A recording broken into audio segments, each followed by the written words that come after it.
Yes. So you touched on revenge earlier.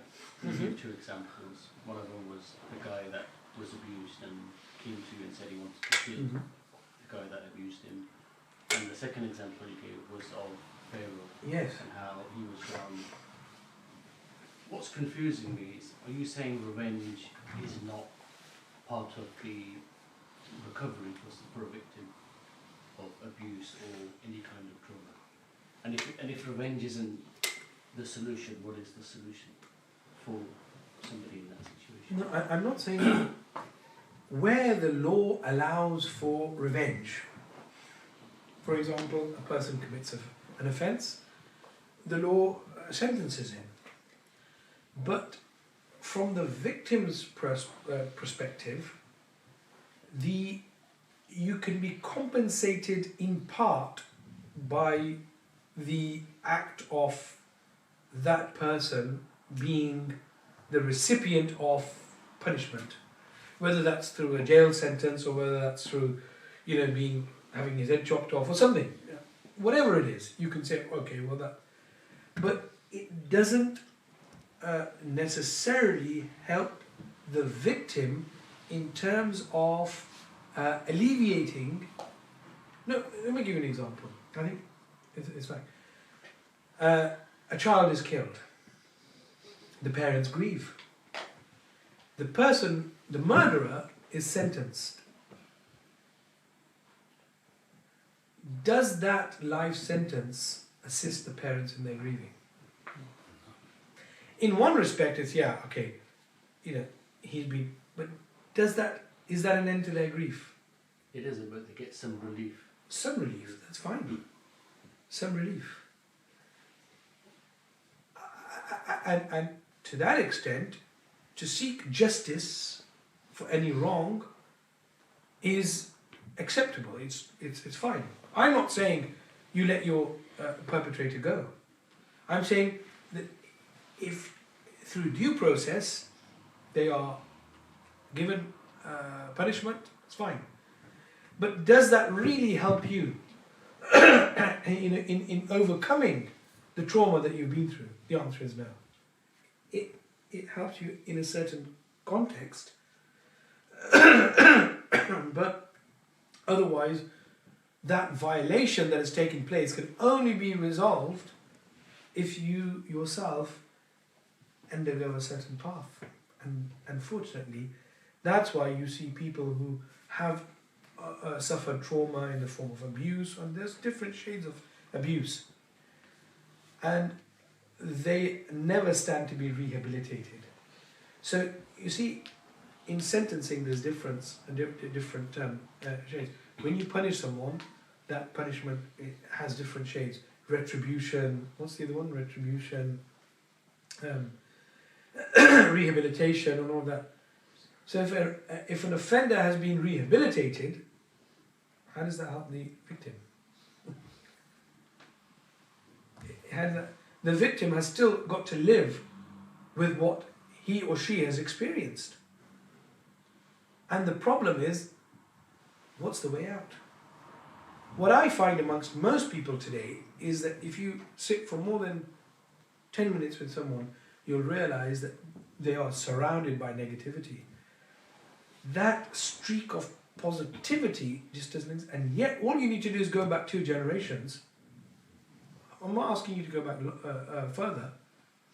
I'm not even asking you to look at Muslim people. Even non-Muslim people, they were very pleasant, very positive people. Yeah, look at this country.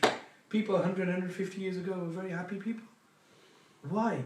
Because did they not have problems? They had problems. They had issues. But they were able to channel things in a far more constructive way. Whereas we embroil ourselves in detail. And that detail becomes our torturer. What's the tipping point that caused that to happen from one generation to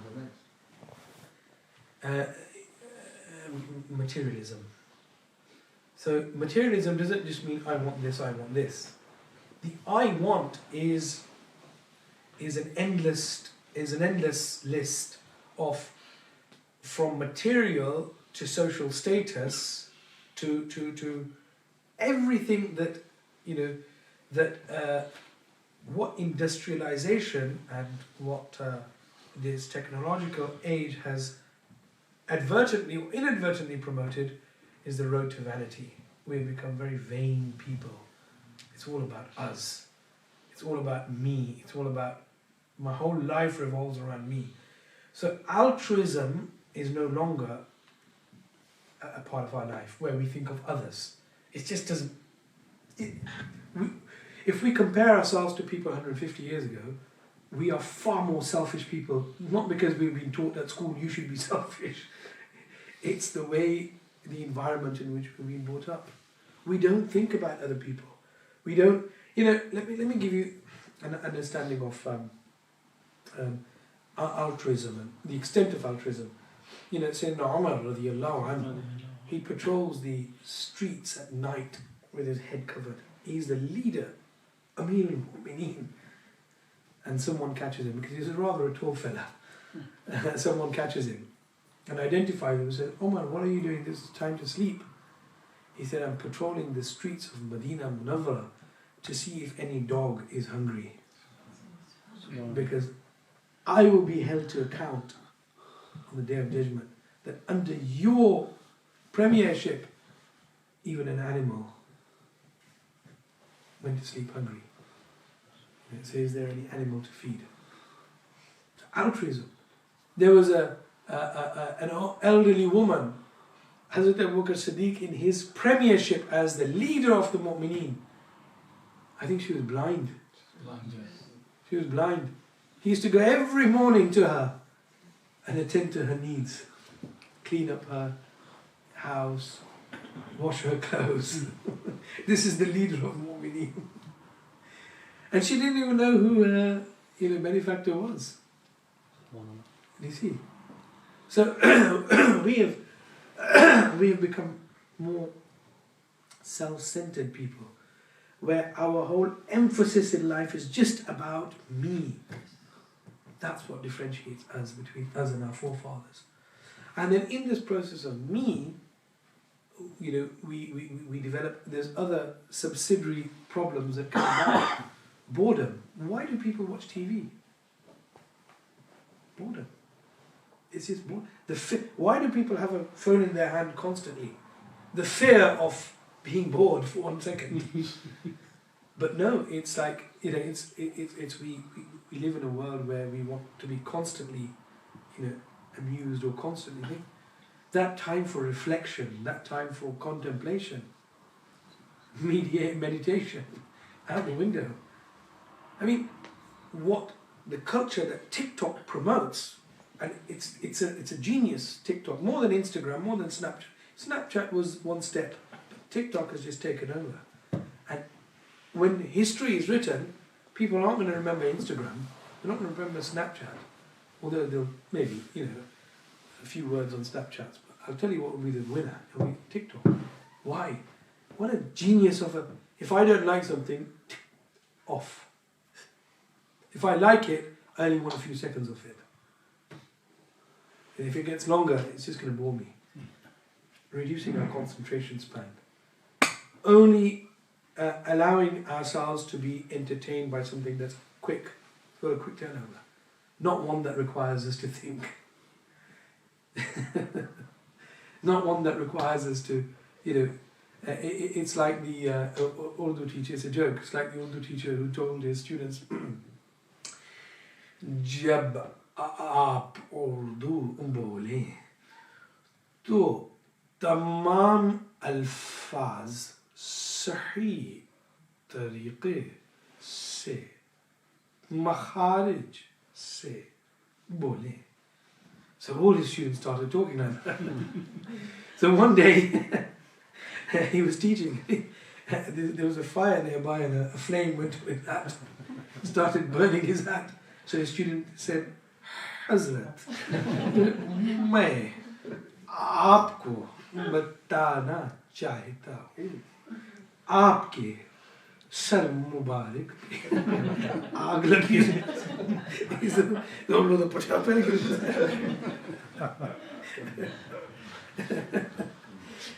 So this generation is the opposite. It's like quick, quick, quick, quick. And look at our mindsets when we have problems with quick fix, quick fix. Quick. People don't care. You know what? I'm going to tell this joke. It's actually a real life scenario. I had this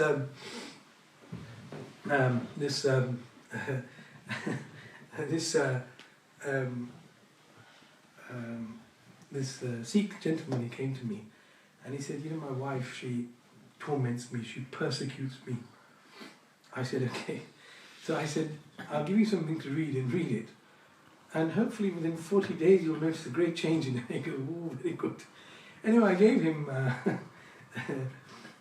Ya Wadudu. It's one of Allah's names, Ya Wadudu. This is a real life story, by the way.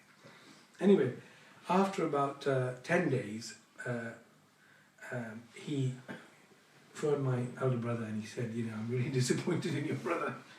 He said, "I went to him and I asked him, I had a serious problem that she's very violent. And the first few days I read it, there was calm. But then she just went worse. It just got really bad." So my brother said, "Well, this is very odd. Okay, what did he tell you to read?" He goes, "Oh, I don't know what it was. He told me to read." He goes, "No, tell me what." He said he told me to read Ya Dabba Dabba Do.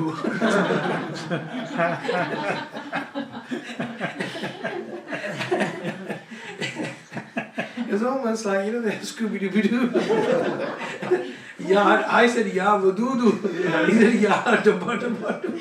And that was 1,001 times. He goes, Ya Dabba Dabba Do, Ya Dabba Dabba Do. And he goes, my wife came in one day and she goes, "What are you doing?"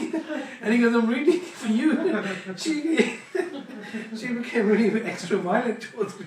He said, "You've gone mad." So you see, it doesn't matter what he's reading. He doesn't care to think what he's reading. It's just, he's more interested in the fix. But through the kalam of Allah, you know, you engage with Allah. You know, when you have a problem and you read, ultimately you are reading, it's a form of dua, isn't it? So you're engaging with Allah. But people are not interested in that. People are saying, "I don't care what I am to read as long as it does my job. I just want a quick fix." And then the result is, then you get, you know, people who are unlicensed or who are there not to, you know, strengthen your iman, they're to strengthen their own pocket, and they take advantage. And honestly, you find characters like this throughout the subcontinent. You know, and then, you know, once upon a time, to get credibility, they would dress as a Christmas tree. But now, they don't. I mean, I've seen a recent one. He was dressed in designer wear, and people were still following him, thinking, you know, he's God's gift to mankind. But it's just people. They're just so obsessed with solving problems. That's it. Sorry, was there another question I forgot? Yeah, but Bani Israel, where they had more miracles, more. Okay, yes. Very interesting. If you compare like for like between us and Bani Israel, if you do a list, a drop-down list, you'll see that they had more miracles which they were able to witness, and comparatively, us, the only miracles we ever get to see is that of awliya, and awliya, their whole operation of miracles is different to miracles of prophets. With prophetic miracles, the idea was, I am a prophet, this is my miracle. Believe in me, and here's an example of my power or my authority. Yet the mindset of miracles of awliya was reactive. It was never proactive. It wasn't, hello, I can walk on the water. Or hello, do you see me, I'm flying in the air. It was never that. It was, they would use miracles to counter evil. Or to use a facility for their personal purpose. It was never as a means of bringing people close to Deen. The biggest miracle we have, I would say, the only miracle we have, is the Quran. And if you compare now this is where you start balancing. If you compare all the previous miracles on the one side and the Quran on the other, the Quran is a bigger miracle. But we actually don't realize the nature of this miracle. For us, it's just a book. And that's all it is. But when we start to dive into it, we realize this is more than just a book. You know, those who understood its reality were able to engage in, you've heard of the macro universe, or the macrocosmos, the cosmos. But this Quran allows you an understanding and a gateway into the microcosmos. No one's talked about the microcosmos because the physical nature of the microcosmos is just now being observed by microscopes or machinery that are powerful enough to see what's going on. If you look at your own existence in a microscopic manner, you will see that even at a microscopic level, there is intelligent life form within you. And that's just the physical side of you. What about the metaphysical side of you? The metaphysical side, or the metaphysical dimension to the cosmos, is those who dived into it. They actually described it with so much detail. Dil Darya Samundro Dunga Kaun Dilandiya Jane Hu. Who knows the depth of this samundar? It is, they say there are 7 heavens in the cosmos, but there are 14 in the microcosmos. and the way the arsh is at the top of the 7th, and when you dive into the 14th, there you find the same personality that is on the arsh. Yeah. So this Quran as a miracle, we haven't actually. For us, it's just let's get a bit of blessing or let's get a bit of knowledge, and that's it. But no, there is so much more that this has to offer, which remains unexplored. I mean, imagine the word Yasin. To just read the word Yasin, there was one who had the ability to read the word Yasin and he became invisible. Just through the power of the word Yasin. And can you imagine the others? Taha, Kaf, Ha, Ya, En means. What are these? These are codes. And it's all about knowing which code to apply where. But we just look at this from a perspective of, oh well, it's just facts and figures, maybe some good guidance here or there. But when we say this miracle is heavier than the entire community of miracles before us, that's not an exaggeration, that's a reality. But then for that to be a reality, how can that be possible?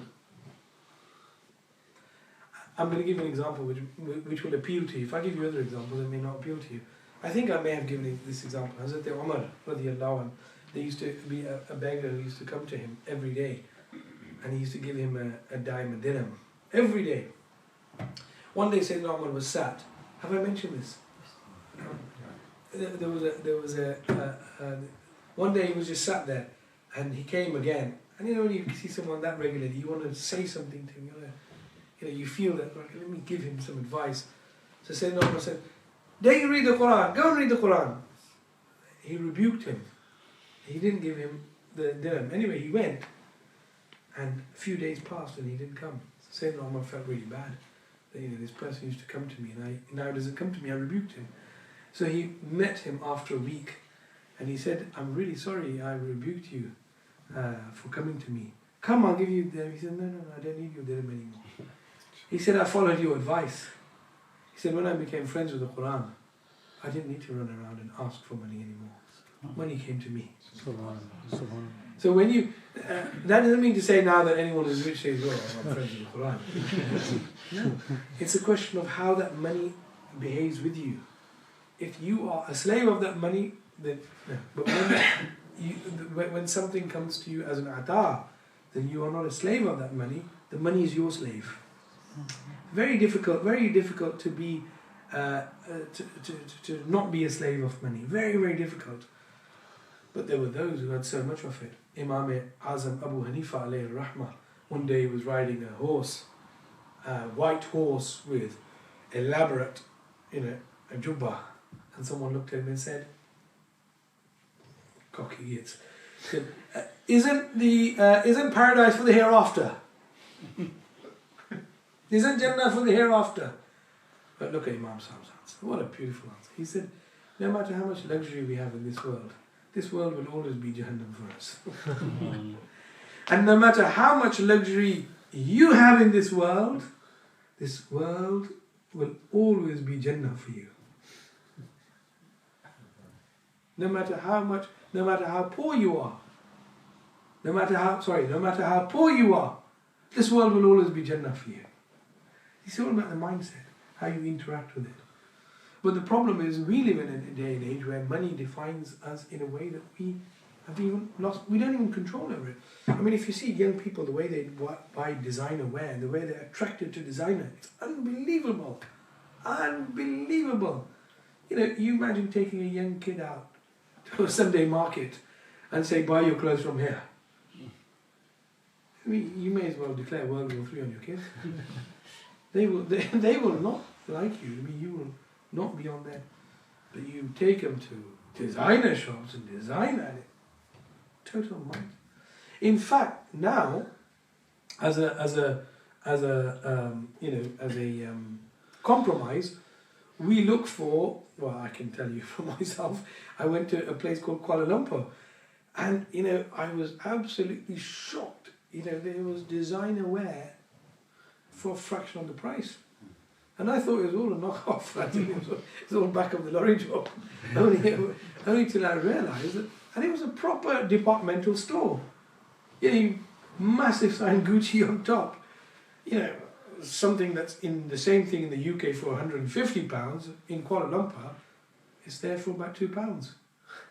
So I said to the shopkeeper, I said, what's going on? Is this stolen merchandise? He said, oh, not stolen merchandise. He said, what is it then?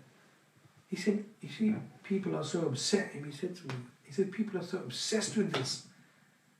They don't care where it's made. They don't care how it's made, as long as it's got the name on it. So I'm not saying there's any harm in buying such stuff, but you see, and I actually said to him, is the quality the same? He goes, no, it isn't. He goes, but people still buy it. He was very honest with me. He was a very honest shopkeeper.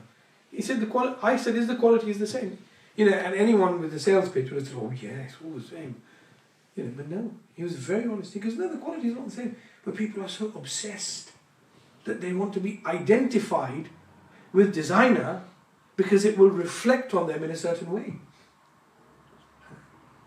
But if you look at it on the face of it, there's nothing wrong with it. But if you look at it in the general sequence of things, it's contributing to that culture of me, I. So Bani Israel had extrinsic miracles, but we have a miracle that is far more superior, but we don't choose to explore it. We choose to decorate it in our house, put it on a shelf, but we don't choose to engage in it. I haven't met anyone in my life who's had a meaningful relationship with the Quran and has not benefited in one way or the other. It's just a question of how much time we allocate to it. Any more questions? Alhamdulillahi Rabbil Alameen wa la'aqibatu lil muttaqeen wa salatu wa salamu ala ashrafil anbiya'i wal mursaleen. Amen. Allahumma taqabbal sa'yana wa majlisana wa hadhihi al-muhimma wa bihurmatihim iftah lana abwab al-inayat wal karamat wa nawwir qulubana bi nur al-Qur'an wa zayyin ahwalana bi zinati al-Qur'an wa nawwir qulubana bi nur al-irfan. صلى الله على حبيبي سيدنا محمد وآله وصحبه أجمعين برحمتك يا أرحم الراحمين. لا إله إلا الله.